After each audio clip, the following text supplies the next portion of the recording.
Well, hi Internet, this is Steve, 1,000-Year Home. Welcome aboard. So what I'm doing is I'm building an off-grid house that'll last 1,000 years. So everything I put in here is known materials that'll last a long time. And if it is something that'll run out before 1,000 years, I've designed it so somebody else can replace it easily.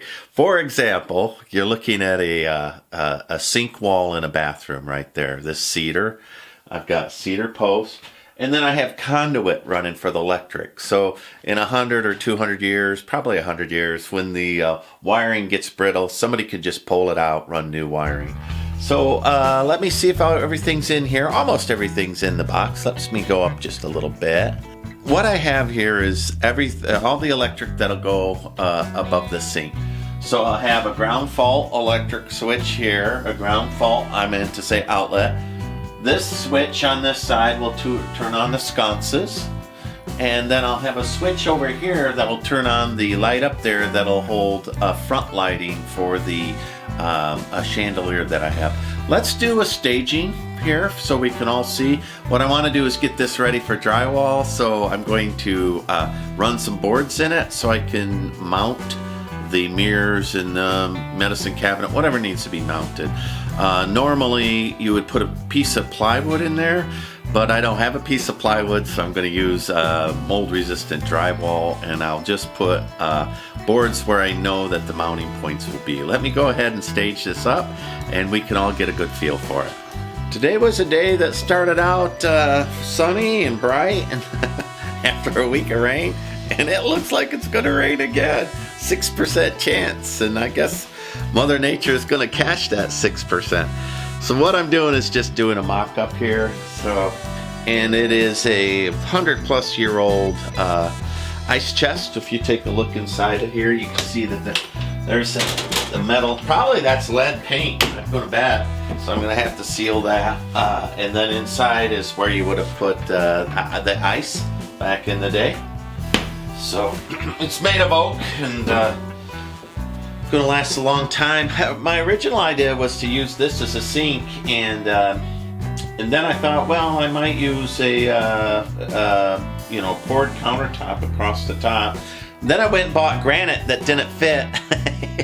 So it's gone through a lot of iterations, but what I'll do is I'll take this door out and I'll cut a path in the back where I could run piping through and then down and out, and the top will be where the sink is. So anyway, this is mocking up the sink with a countertop, and then the flooring when I put in here will be 3/4 inch tile. So this is maybe a little thicker, but I'll build a 1 inch or 2 inch little space that can accommodate a little slop. I could go get some tiles and stick them under there.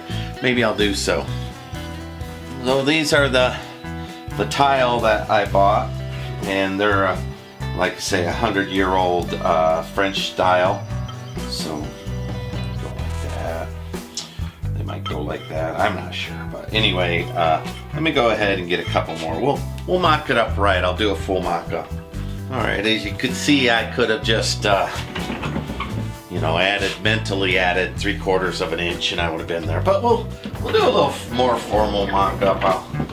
That way I can see it myself. Let me tell you, this old-fashioned stuff is not light.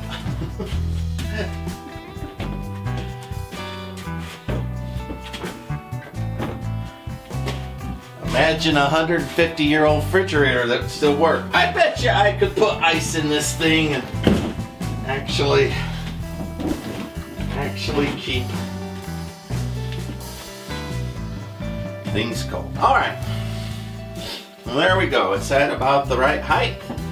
There will be a sink, and whether or not I do a poured countertop or whatever, there'll be a backsplash. Here will be the, I need a place for the mirror for us to look at. And what I'll do is I'll mark in. You can't really see, but I made some tape marks where the power boxes are. That way when I put up the drywall, I'll be able to easily find them. I'll make a tape mark where I'll end up putting the support board. So I'm going to run a support board here, up and down, one across the top, and then a couple of them here so that as people down through the years change medicine cabinets, they will be able to find wood, and hopefully they won't drill into any of the any of the conduit. That'll be on them. I don't drill in the conduit, but you know, some it won't go in. It does happen. All right, let's put that up at the right height. So I am building a house for me. I'm a 6-foot man. You know, I'm a tall dude. Most of the people in my family are tall. Leah's the small. She's the itty bitty, a little shoddy. But let's see. There's as a 6-foot man, I could lean forward. I could shave. I'll have plenty of light. I'll have an additional light, a chandelier out here. Let me show you that as well. I'll grab it real quick. So you can imagine that I'll rewire this, and it'll go up above everything as a chandelier, and the light will, I think maybe it'll stand. If I get bonked on the head, y'all let me know. Call 911 if that falls down and hits me. So there you go. See, there's the full lighting system, and that outlet right there will be a outlet that you'll flip on. Although maybe the bottom of it I'll leave on. And I could put a, anyway, you'll flip it on, turn on the chandelier. But I'll have an outlet up there for a clock or to charge my razors, or maybe I'll even feed wire into the closets. I don't know. Find out. And nonetheless, there'll be an outlet up there. All of it GFI. So we're in good shape. So I'm happy with that height for the mirror. So what I need to do is think about how that'll be mounted. Obviously, I'm not going to drill through the metal, through the glass. You know, there's brackets for it, but I'll let me mark it for the boards now. So as a bigger guy, I learned a long time ago that I like to build things to my height. So you know, everybody's like countertops are 30 inches high. Well, I want them higher. So that cabinet to height is actually 43. So I don't have to stoop into a sink or anything like that. I could brush my teeth standing up, straight up. I could shave straight up. Listen, this is my master bedroom, right? My ensuite. I'm going to make it the way I want to be. So this will not be kid friendly. Although the mirrors in the, you know, we've got plenty of mirrors right there low. But let's see. Leah is bigger than 4 foot. She's probably 5 foot nothing. I'm going to guess she's 5 foot nothing. So she'll be able to see her face too as well. And so I think that that's where I want it to be. Plenty of light. All right. Let me go ahead and mark some things, and I'll go ahead and start adding the boards. Another curiosity, if you hang with my channel for a long time, I don't actually measure very often. So normally I build to what pleases me synthetically, and I use templates, and I end up, because you know, this is just 8 foot wide, I end up being pretty accurate just all by my lonesome. And I'm going to be accurate here too. This is where I want that mirror. I don't care what the industry standard is. I really don't. I want it to match me. So, and I want to integrate this old ice box in here. So, and that gives a little bit of wiggle room. I'm real pleased there. All right, I see my mark. Now, this isn't actually old-fashioned. This is actually a modern piece, but you'll see that it's got a screw piece there for me to mount it. But I'll use a 2x6 or something like that in there, so I have a little bit of up and round down for somebody else later on. I took a look at putting a medicine cabinet in here, but you see the it won't open. There's no room unless I had a mirrored medicine cabinet, and I'd hang it here. So I might run a board across this way too for somebody else in the future. But again, going back to marine grade plywood would be the right answer from, you know, those power boxes up, and then you know, sheetrock over that. Then I'd always have a screw hole, but I'm not going to do it that way. There's not a lot of options, but that is behind your cabinets. You always want to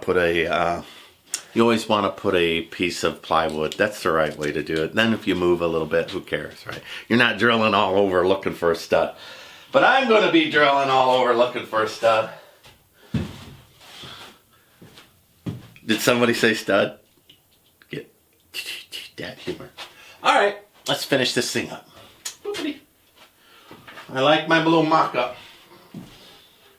Oh, I'm so funny.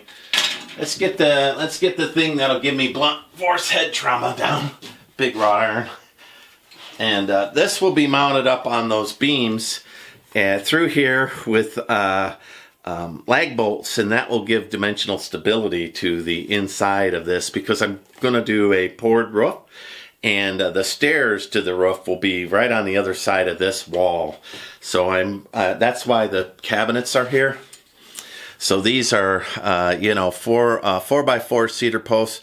I don't know. I bet you a 4x4 cedar post will hold 8,000 pounds. I'm going to guess 4,000 to 8,000 pounds. I'm guessing. Maybe even more.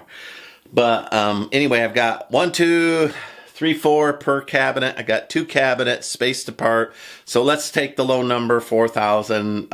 4,000 times 8 is 24,000 pounds of support that I have right there by the way I built that. So the poured concrete on the roof, if I use perlite or something, is not going to be 24,000 pounds.